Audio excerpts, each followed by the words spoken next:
Okay, so this video will be about conditional execution.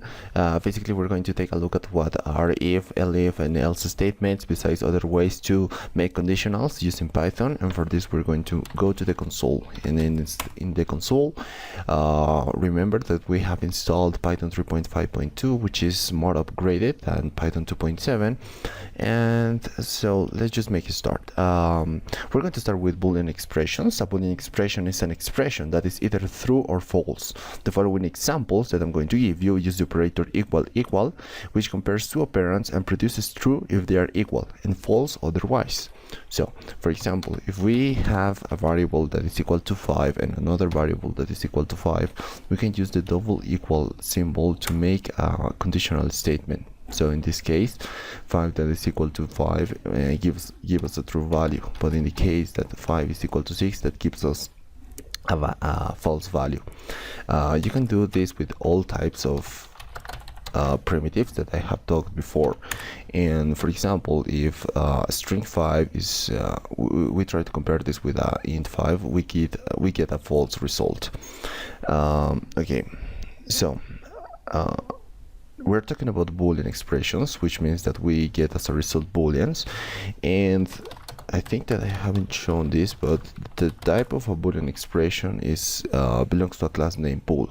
Now there are two types, two primitives that make the Boolean class, and that is false and true. Remember that you have to capitalize them.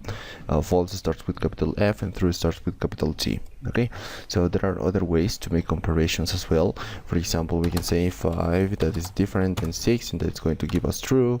And there are other ways, for example, greater than, which is also going to give us false. Less than, you can also use less or equal to, or greater or equal to. So you have the same things that you have in C++ and other programming languages. Now this is kind of different. For example, you can say 5 is 6 and that is going to give you another result.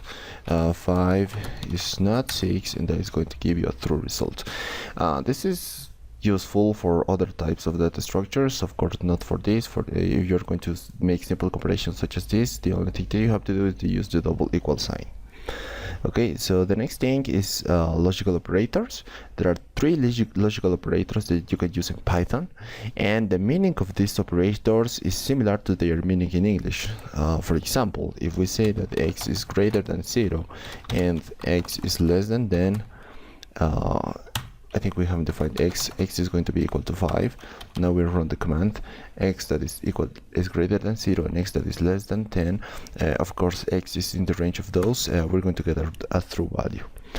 We can also check for even and odd numbers. For example, x mod 2 that is double equal to 0 is going to give us a false result, because remember that even numbers, the result that we get, the residual that we get has to be equal to 0.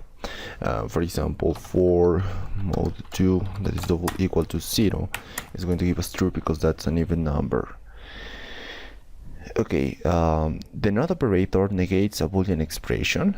So for example, if we have x that is greater than 10, but if we add a note at the beginning, we're going to get a true result, because remember x is equal to 5, so x greater than that 10 is going to give us a false, and if we add a not statement at the beginning of the conditional, we're going to get a true value.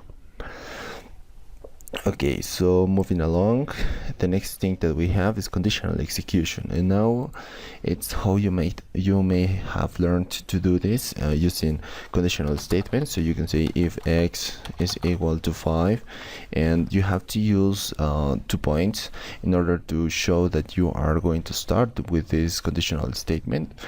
It's different than C++ that uses this, or JavaScript that also uses this symbol.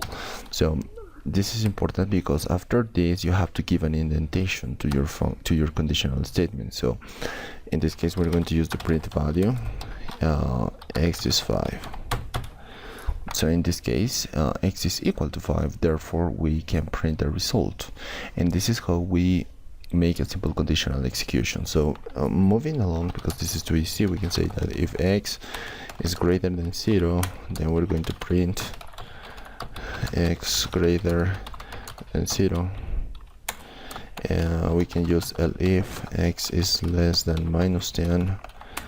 We're going to print another thing, x is negative, and else in any other case we can print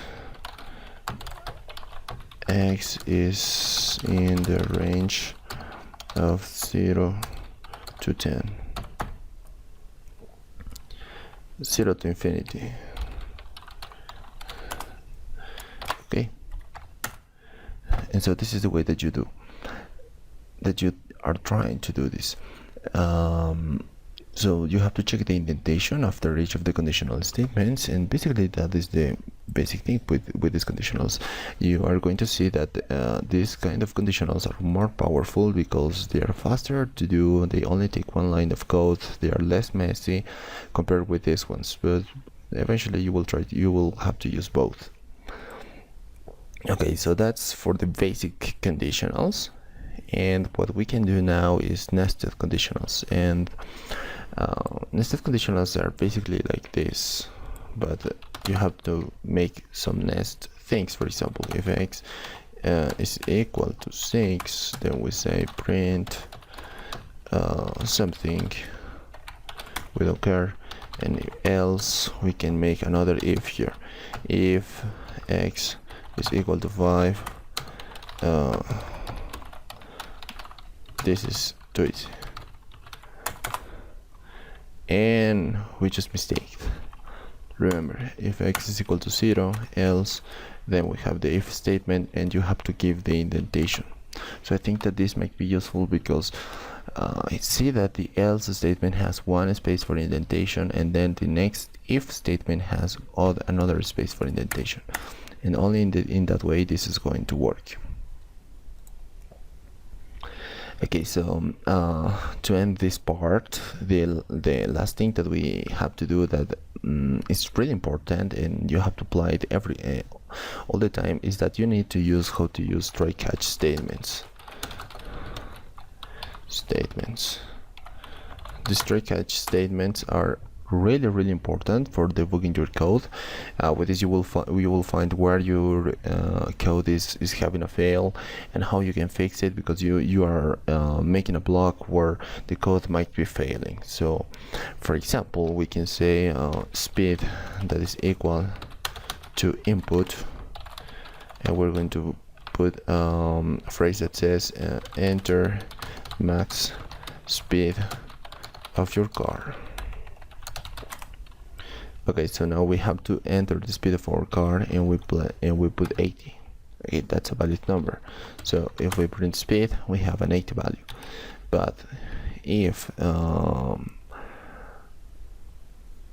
we make this and we enter huge or something like that, I don't know, something random, and then we print speed, it doesn't make sense because we're printing a string, not an integer, which is the variable that we require, and for that we can use the try catch statement. Okay, and so the try catch statement is very simple because we're going to say try, which means you're going to try the next block of code, and so we're going to say try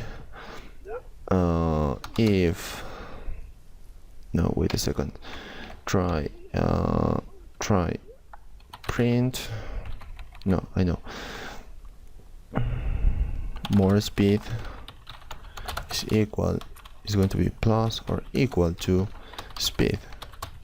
Okay, but we're going to parse this variable to be an integer, and if this doesn't work, except we're going to make a print of the type of variable that speed is. Okay, so what has happened? Speed is equal to random, which is a string, and if we try to make this block of code work, I mean more speed is plus or equal to the integer of this variable, of course it is not going to work because the speed is a string value. So the code tries to make this, of course it is going to fail, but it does not fail. the exception is struck by this catch statement or except statement, and we can print the type of variable that we have. And so imagine you get this result, and now you can say, oh, I know the user only has to input int values. So you can try to debug that and to make other things more conditionals. For web development, this might be useful perhaps, but you have other ways to do this, but this is the idea that you have to catch. So I guess that's it for this video.